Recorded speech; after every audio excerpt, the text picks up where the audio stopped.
Right now, there is literally an army of human editors scouring the internet. Oh, yeah, like digital Blade Runners. Exactly like digital Blade Runners, and they are desperately hunting for the word tapestry. Just that one word, tapestry. Yep, they're looking for tapestry, they're looking for the word delve, and they're, hunting down phrases like vibrant landscape. Which sounds so absurd when you say it out loud. It really does. But why are they doing this? Because finding those specific, seemingly harmless words is rapidly becoming the absolute only way to prove a machine is lying to us. Yeah, I mean, it is the ultimate immune response of the internet. We have reached this point in 2025 and 2026 where synthetic generation is just so pervasive. It's everywhere. Right, it's so deeply integrated into the fabric of daily information that humans are forced to rely on these bizarre linguistic anomalies just to separate fact from algorithmically hallucinated fiction. And that crazy dynamic is exactly why we are here today.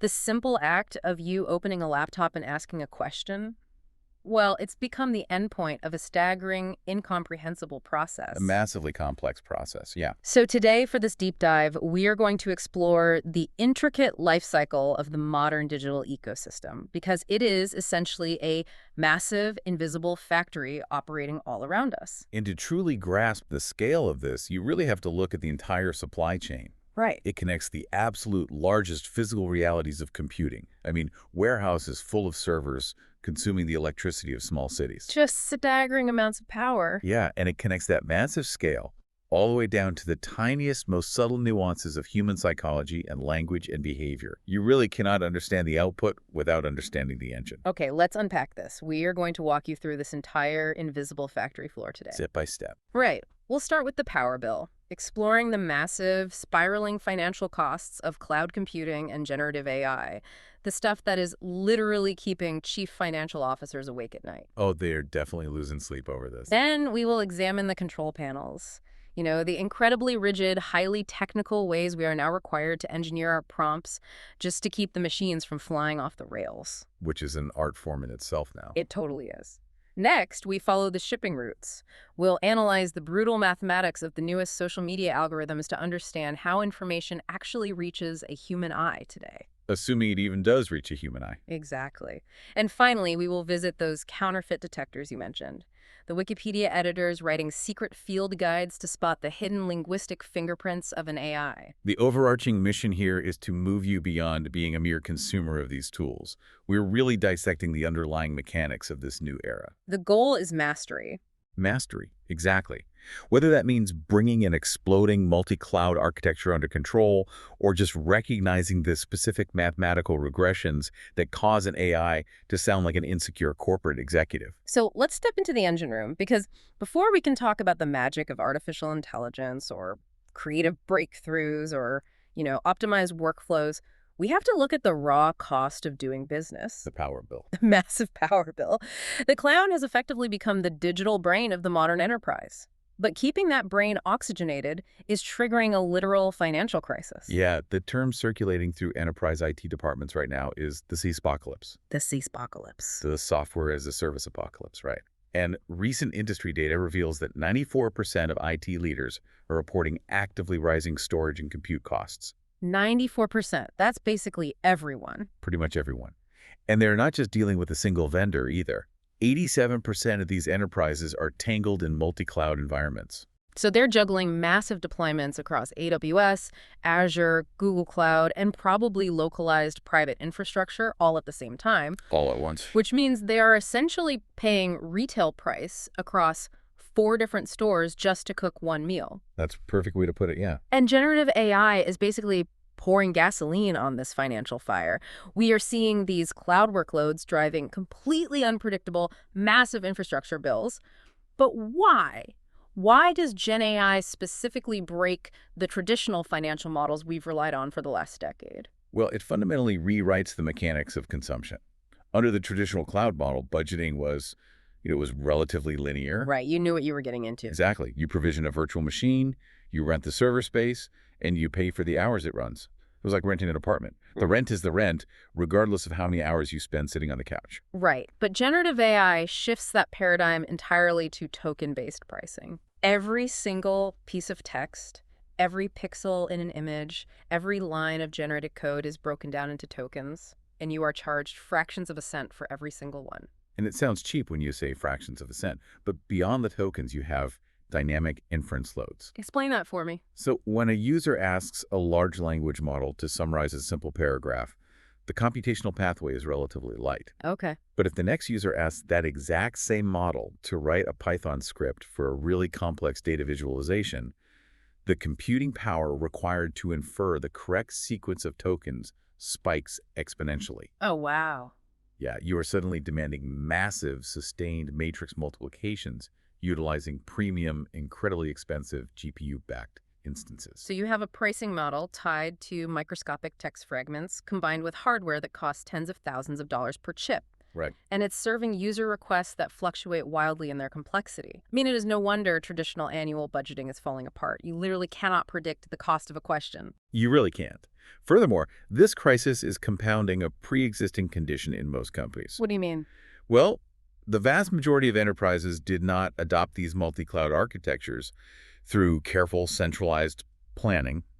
They adopted them opportunistically over the last decade. Oh, right, like a shadow IT sort of situation. Exactly. A marketing department needed a specific analytics tool, so they put AWS on a corporate card. Yeah, we've all seen that happen. And then the engineering team preferred Google Cloud for Kubernetes, so they spun that up.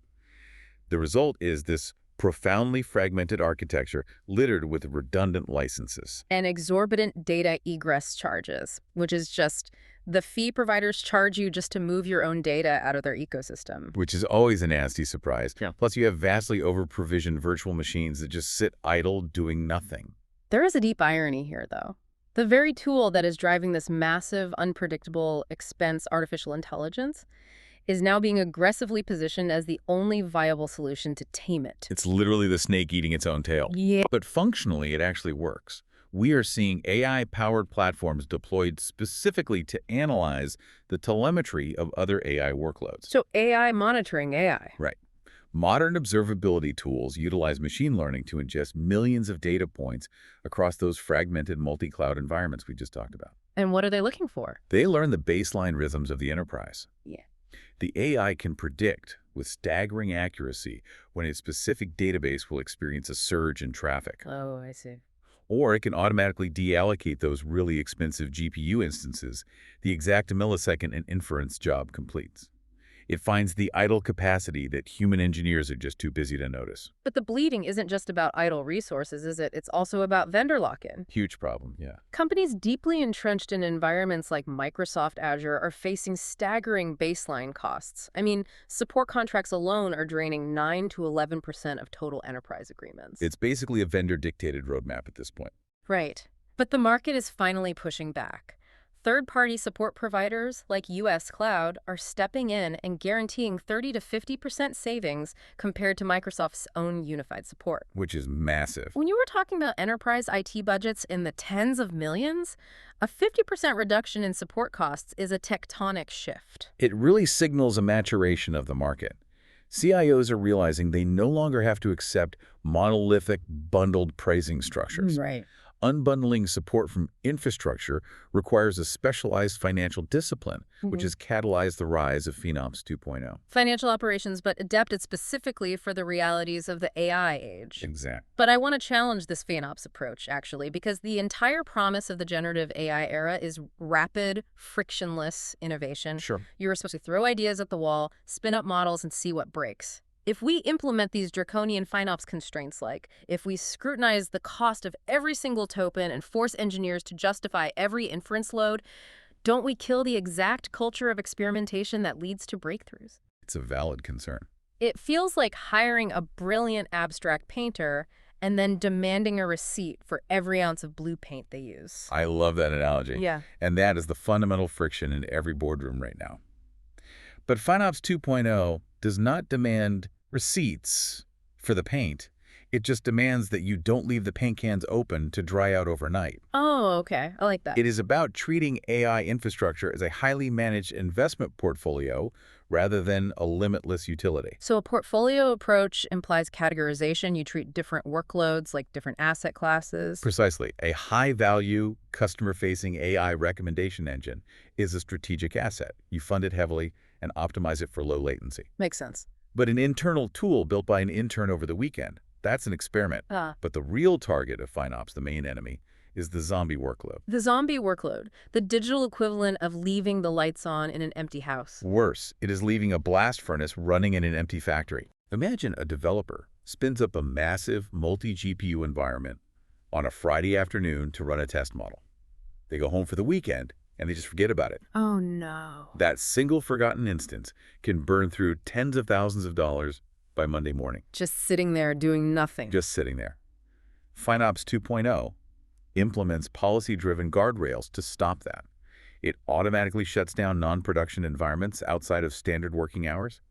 It requires that every new workload has a programmatic tag, assigning it an owner, and a hard budget limit. So the narrative presented to the board shifts. It is no longer, here is our massive IT overhead bill. It becomes, here is the isolated variable cost of our experimentation, and here is the return on investment for our actual production models. Exactly. It changes the tone from defensive to strategic. Yeah. You are proving to the executives that the organization is not cutting innovation, right? It is surgically cutting waste. Which is a huge distinction. You are standardizing the infrastructure so that when an experiment actually succeeds, it can be scaled up without bankrupting the entire department. That transition from finance to architecture is vital because we know the power bill is too high. We know we need to stop the zombie workloads. But how do the infrastructure engineers actually physically or virtually, I guess, re-architect the factory floor while the conveyor belts are still running at full speed? That is the hard part. And the foundation of fixing that architecture relies on absolute, uncompromised visibility. You have to see the whole board. Right. You cannot fix a fragmented multi-cloud system if you are logging into 4 different dashboards just to see what is happening. The architectural mandate of 2026 is unified observability. Okay, so we're talking about platforms like Datadog, Splunk, Dynatrace. They just ingest everything. They ingest everything, but critically, they do not just ingest logs, they correlate them. Correlate them how?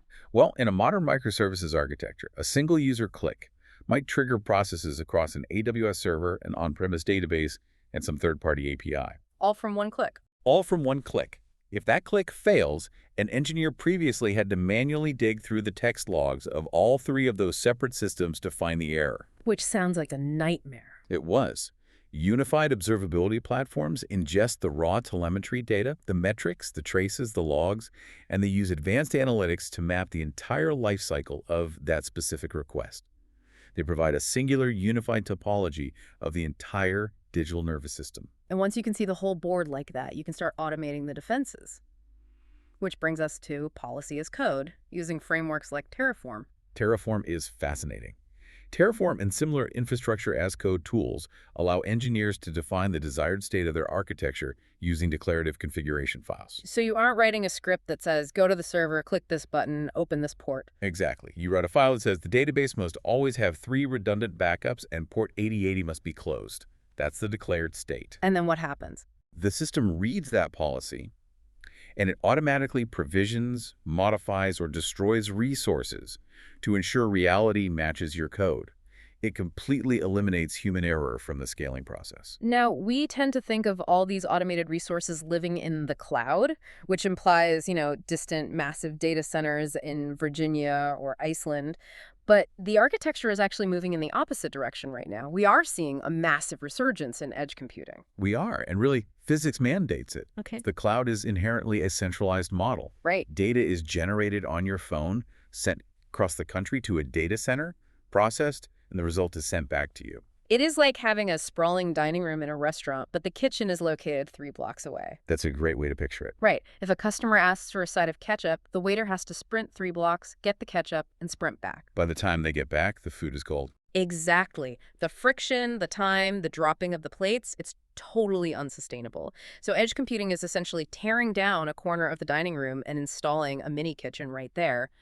You process the immediate requests locally. And the technical term for that friction, for that waiter sprinting 3 blocks, is latency. Latency, right. And when you are dealing with the modern Internet of Things, autonomous vehicles, or real-time biometric healthcare monitoring, Latency is not just an inconvenience. It is a critical failure. It's life or death. Literally. Mm. An autonomous car cannot afford the 50 milliseconds it takes to send LiDAR data to an AWS server in Virginia to ask if it should apply the brakes. No, it needs to know right now. That's processing must happen on the silicon physically located inside the chassis of the car.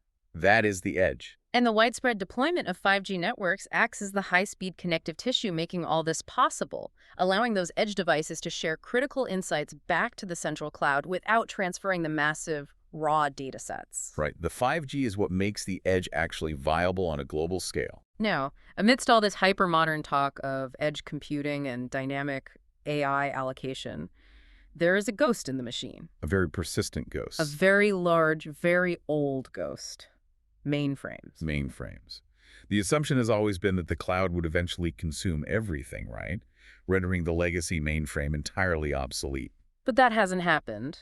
The reality on the ground, particularly in global banking, insurance, and healthcare, is entirely different. They are still everywhere. But why haven't they died?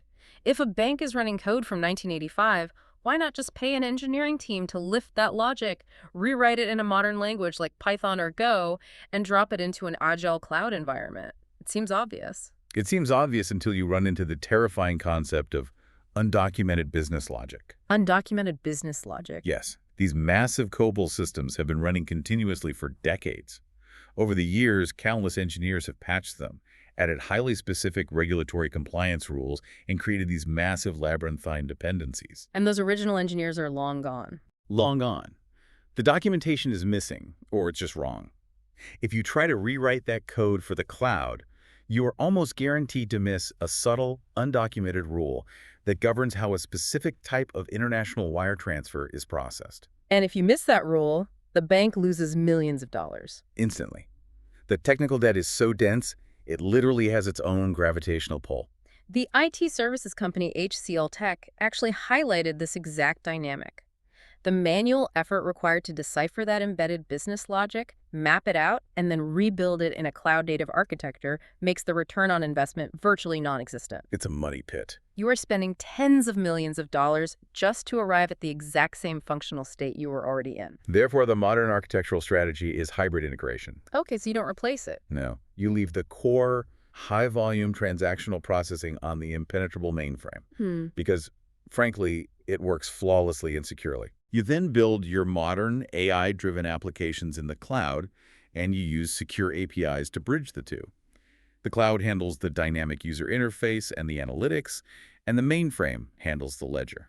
And we're seeing massive successes with these deliberate architectural overhauls. Unilever, for example, executed a complete transition to a cloud-only unified governance framework in just 18 months. 18 months is incredibly fast for an enterprise that size. And they slashed their infrastructure costs by 30% doing it. HCL Tech deployed generative AI models specifically to write the code for API testing, which reduced their human testing bottleneck by 72%. But there is a catch. Connecting a legacy mainframe to a multi-cloud environment filled with edge devices creates a literal nightmare scenario for cybersecurity. How so? Because the traditional castle and moat perimeter defense is completely obsolete. There's no perimeter anymore. Right, you can't build a wall when your employees are logging in from coffee shops, your servers are distributed across 3 continents, and your autonomous vehicles are literally moving targets. Exactly. Which is why the foundational security protocol of 2026 is Zero Trust architecture. Zero trust. It operates on a single, uncompromising premise. Never trust. Always verify. Okay. Under the old model, if an attacker breached the outer firewall, they were considered inside the network, and they could often move laterally from a compromised email server straight to the financial databases. Because they were already past a moat. Right. Zero Trust assumes the network is already hostile. Every single access request, whether it comes from a remote laptop or an internal server communicating with another internal server, must be cryptographically authenticated, authorized based on dynamic policies, and continuously validated. Here's where it gets really interesting. We have the factory floor built. We have implemented FinOps 2.0 to stop the financial bleeding. We have unified the observability, pushed compute to the edge, integrated the mainframes, and locked it all down with Zero Trust. The machine is humming. The machine is humming beautifully. Now, how do we actually interface with it? That's the next step. We move out of the server room and sit down at the control panel. And the primary interface of our era is no longer a coding environment. It is the prompt box. The evolution of prompt engineering over the last few years has just been staggering to watch. It really began as a casual conversational novelty, didn't it? Yeah, we were just playing with it. But as the underlying models grew more powerful and as businesses began relying on them for actual enterprise-level output, prompting evolved into a rigorous, highly technical discipline. It is the difference between asking someone to paint a picture of a dog and handing an architect a 50-page blueprint. A huge difference. Google's foundational guidelines emphasize the three C's: concise, clear, and consistent. But the real power comes from the structured framework: persona, task, context, and format. That persona piece is crucial. By establishing a persona, you immediately narrow the mathematical probability space the AI is searching. So you aren't just giving it a role-play scenario for fun. No, not at all. If you start a prompt with acting as a senior regulatory compliance officer for a European bank, you are actively filtering out millions of irrelevant data points. Right. You then define the task, provide the context of the specific problem, and critically dictate the format, like output this analysis as a 4-column markdown table. But where this rigidity becomes absolutely fascinating is in visual generation. We have all scrolled past AI-generated images that just scream synthetic. Oh, they are so obvious. Right. The lighting is flat, the subjects look like polished plastic, and the depth is just non-existent. But the prevailing wisdom now is that the AI isn't inherently flawed. The prompter is just lazy. A lazy prompt relies on the AI's default assumptions. Yeah.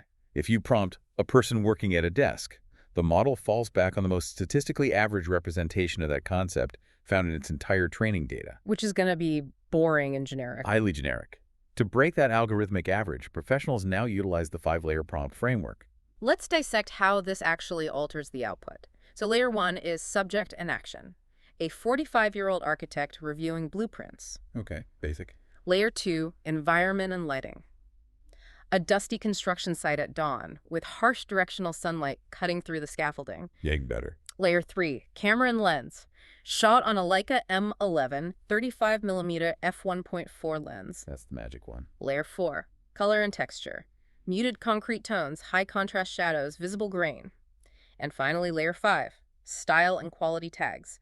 Photojournalistic raw 8K resolution. The inclusion of layer 3 specifying the actual camera hardware is the breakthrough. Why does that matter so much to a computer? Because when you instruct an image generator to use a 35mm lens at an aperture of f1.4, you are not just adding descriptive flavor to the prompt, you are mathematically interacting with the model's latent space. Latent space being the multidimensional map of all the concepts the AI understands. Correct. The AI has ingested millions of photographs that contain metadata about the lenses used. It actually understands the physics of an f1.4 aperture. Oh. It knows that setting creates a very shallow depth of field. By inserting those specific coordinates into your prompt, you force the algorithm to calculate optical blur for the background objects and maintain razor-sharp focus on the subject. You are bypassing the AI's tendency to render everything in flat, infinite focus. Exactly. You are forcing it to simulate the actual physics of light passing through curved glass. This shift toward absolute structural command over the AI is deeply philosophical when you think about it. It is actively rejecting the idea that the AI is a collaborative partner. Definitely. It's a tool. In fact, the most advanced prompt engineers are applying the philosophy of Dieter Rams to their interactions. Dieter Rams, the designer. Right. Dieter Rams is the legendary German industrial designer famous for his ethos. Less, but better. His principles defined the minimalist, highly functional design of Braun appliances back in the 20th century. And shockingly, they are now the gold standard for talking to a neural network. Rams's philosophy, when applied to a language model, demands utility first. You prioritize the functional extraction of data over narrative form. Cut the fluff. Cut the fluff entirely. It demands restraint and neutrality. You treat the system strictly as a computational engine, not a buddy. The instructions born from this philosophy are basically militant. The mandate is to enforce absolute clarity. You ban the AI from using conversational filler. Right, no more chit-chat. You literally prohibit enthusiastic affirmations. Like, you tell it never to say, certainly, I'd be happy to help with that. Which is so annoying anyway. So annoying. You explicitly ban buzzwords and demand foundational verbs like is or does, rather than serves as or functions like. The goal here is honesty and precision. When you allow a model to use words like seamless or revolutionary or vibrant, you are allowing it to mask a lack of specific data with statistical confidence. It's hiding behind adjectives. Exactly. By stripping away its ability to use adjectives, you force the model to rely entirely on the structural integrity of its logic. But I look at this extreme minimalism and I really have to ask you, do we risk destroying the very thing that makes generative AI valuable in the first place? What do you mean? Well, if we ban descriptive language, if we approach the prompt box with this cold, robotic hostility, aren't we just turning this miraculous creative engine into a glorified database query? The allure of GenAI was its ability to simulate human creativity. If we force it to speak in austere, minimalist bullet points, don't we squeeze the life out of the output? That tension is profound, and a lot of people feel that way. But the Dieter Rams approach counters that argument by clearly defining where the creativity actually lives. Okay, where does it live? True creativity should originate from the human prompt engineer formulating a novel connection in their mind, not from the AI injecting flowery adjectives to mimic a human writer. So the human is the artist, the AI is the paintbrush. Precisely. When an AI writes a quote-unquote creative paragraph, it is not actually being creative. It is mathematically arranging the most statistically probable sequence of pleasing words. Which is an illusion of creativity. Exactly. The minimalist approach argues that allowing the machine to decorate the output actually dilutes the purity of the human's original thought. It's about maintaining absolute sovereignty over the output. You want the AI to assemble the raw materials flawlessly, but you reserve the art of painting the house for yourself. That's a great way to think about it. And maintaining that control requires serious iteration. You don't just dump a 50-page document into the context window and ask for a finished strategy in one shot. No, you'll get garbage if you do that. Yeah. Google's documentation stresses the importance of breaking up complex tasks. You have to utilize a sequential workflow. Like a step-by-step process. Right. First, you prompt the AI to define the core principles of a problem. You analyze that output, you correct its assumptions, and then you feed those corrected principles back into the next prompt, asking it to apply them to your specific data set. So it is a highly controlled, objective-driven interrogation. Yes, interrogation is the perfect word. So we have optimized the architecture, and we have mastered the latent space through rigorous, minimalist prompting. We have generated our text, our code, our images, but a perfectly engineered output sitting on a hard drive is completely useless. It doesn't do anything just sitting there. Right. We have to move the product. We have to push it out into the world and get it in front of human eyes, which means we must leave our controlled factory environment and navigate the shipping routes. We have to appease the social media algorithm. And the rules of navigation there have fundamentally changed. If we analyze the 2026 landscape, particularly focusing on LinkedIn's major algorithmic overhaul dubbed 360 Brew, we see a total, complete rejection of the tactics that dominated the platform just a few years prior. The algorithm is actively punishing the engagement hacks of the past. Actively punishing them. The graveyard of dead tactics is so fascinating to me. First on the chopping block, polls. Oh, I don't miss those. Just a couple of years ago, every single feed was choked with low-effort polls. Are you a morning person or a night owl? Vote below. Yeah, polls exploited a very specific vulnerability in the older algorithms. Which was what? They offered a near-zero friction way for a user to register an interaction. The algorithm saw millions of clicks and just assumed the content was highly valuable, granting it massive reach. Because a click is a click to the old algorithm. Right. However, the data scientists eventually realized that these polls resulted in virtually zero downstream value. They didn't generate meaningful conversations, they didn't lead to profile visits, and they really didn't build any authority. They were just noise. Total noise. The 360 Brew update classified them as empty calories and aggressively throttled their distribution. Even more shocking to me is the death of the hashtag. Yeah, that's a big shift. I mean, we spent a decade painstakingly researching the perfect combination of 30 hashtags to paste at the bottom of every single post, believing it was the only way to categorize our thoughts. Well, the reliance on user-generated hashtags was a symptom of early primitive search architectures. The system actually needed you to manually tag the data because it couldn't understand it on its own. Right. Modern social algorithms have abandoned this entirely in favor of the interest graph. The interest graph, how does that work? The system utilizes advanced natural language processing embeddings to read your entire post. It understands the semantic context, and it automatically maps it to the feeds of users who linger on similar topics. Oh, wow. If you write a detailed analysis of supply chain logistics, the algorithm knows exactly what it is about without you needing to type #supply chain. So the hashtags are actually pointless now. Using character space for hashtags today only signals to the algorithm that you are operating on outdated assumptions. It might even hurt you, The algorithm is also ruthlessly suppressing what they call faceless corporate speak. which is everywhere. If your content reads like a sanitized press release approved by 4 committees, it will be buried. The system favors strong, definitive points of view. So, if polls, hashtags, and corporate speak are dead, what actually survives the 360 brew filter? The current dominant format is the short-form visual carousel, but with incredibly strict parameters. What kind of parameters? They must be capped at 8 to 10 slides, absolute maximum. Why so short? This is driven by the algorithm's obsession with completion rate, or what they call dwell time. If you create a highly detailed 20-slide carousel, but the average user stops swiping at slide 7, the algorithm interprets that drop-off as a massive signal of low quality. Oh, so it punishes you for their short attention span? Severely.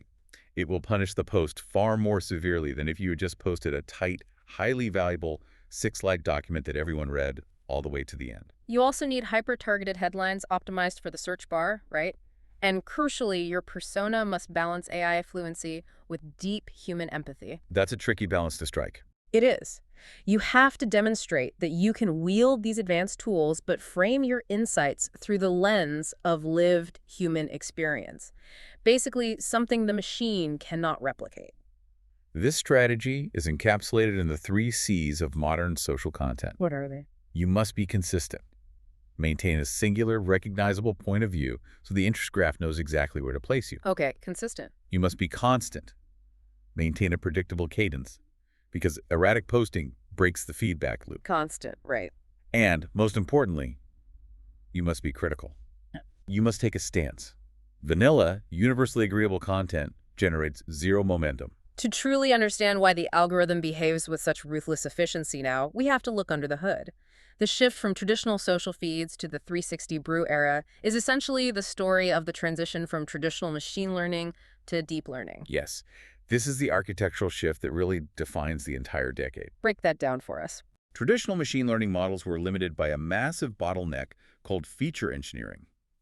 If a social network wanted an algorithm to detect spam, human engineers actually had to sit down and manually define the rules. Like writing an if-then statement. Exactly. They wrote code that said, if a post contains the word free in all caps and has 3 exclamation points, flag it as spam. But that seems pretty brittle. It was incredibly brittle. People just started using 2 exclamation points to get around it. It completely lacked the ability to grasp context. And deep learning shatters that bottleneck entirely. It does. Deep learning deploys artificial neural networks. These are vast webs of interconnected mathematical nodes loosely inspired by the biological architecture of the human brain. And they don't need the manual rules. No, these networks do not require manual feature extraction at all. They are fed raw, unstructured data. Millions of posts, billions of user clicks, dwell times, scroll speeds. And they learn the context and the rules entirely on their own. Which is both amazing and slightly terrifying. Right. And unlike traditional machine learning, which actually plateaus in performance after a certain amount of data, deep learning networks possess a nearly insatiable appetite for data. The more telemetry they ingest, the more terrifyingly accurate they become. To make this concrete, let's walk through the actual mechanics of how a deep learning algorithm decides what goes into your feed, because it relies on a 2-step mathematical process, the forward pass and back propagation. Yes, this is the core of it all. Imagine the neural network as a series of dense layers. When you open your app on your phone, the system initiates a forward pass. Okay, a forward pass. It takes a piece of content and pushes it through the input layer. The data flows through multiple hidden layers where thousands of nodes apply specific mathematical weights and biases to the data. So it is essentially the algorithm making its absolute best, highly complex guess about whether you specifically will stop scrolling when you see this post. Exactly.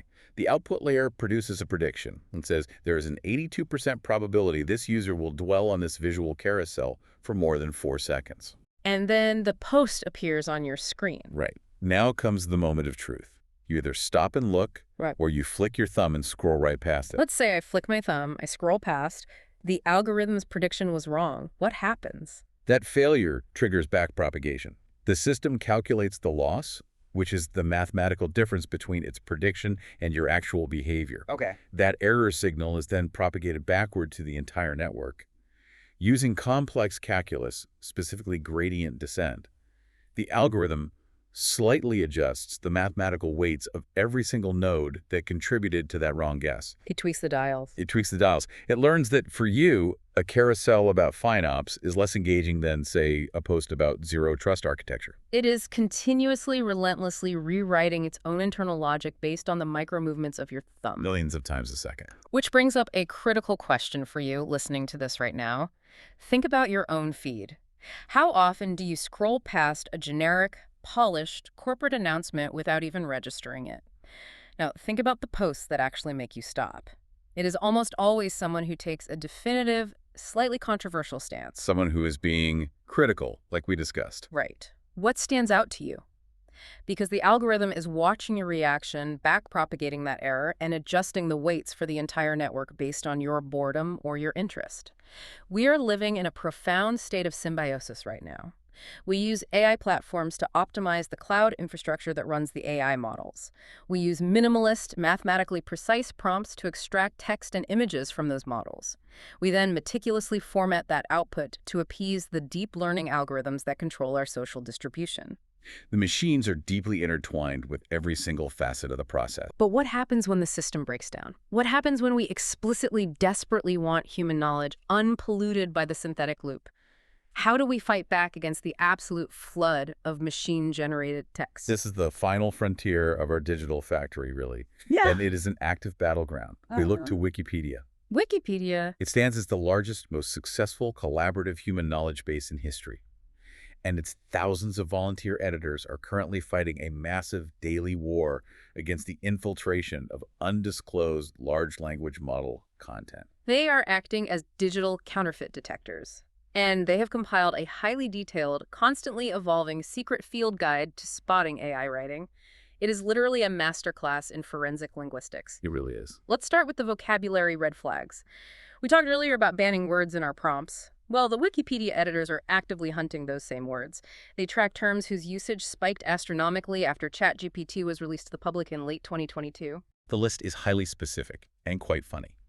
They look for words like delve, tapestry, vibrant, crucial, showcase, testament, pivotal, underscore, and seamless. Just a laundry list of corporate buzzwords. Exactly. If an editor is reviewing an article about, say, a minor 19th century municipal election, and the text suddenly describes it as a rich tapestry of vibrant political discourse that serves as a testament to the era, the alarm bells ring instantly. Because humans writing encyclopedias do not write like that. Never. It's not just the vocabulary, though. It is the structural scaffolding of the rating. AI models possess a deep-seated, systemic tendency to add undue emphasis on significance. Oh, they love to sound important. They will take the most trivial, mundane subject and confidently conclude that it marks a pivotal moment in the evolving landscape. They also heavily rely on a structure the guide refers to as challenges and legacy paragraphs. No matter what the subject matter is, an AI instinctively wants to tie a neat bow around the narrative.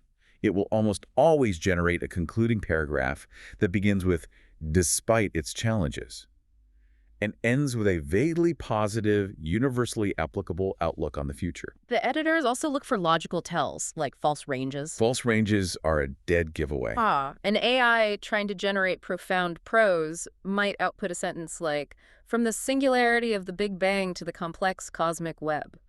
It sounds sweeping and poetic, until a human editor actually reads it and realizes those two concepts do not form a coherent scale. They are just two space-related terms mashed together to simulate depth. Exactly. They also spot negative parallelisms phrases engineered to sound balanced and thoughtful, like, it is not just about the destination, it is about the journey. And then there are the moments where the linguistic mask completely shatters, and the underlying code bleeds right through into the text.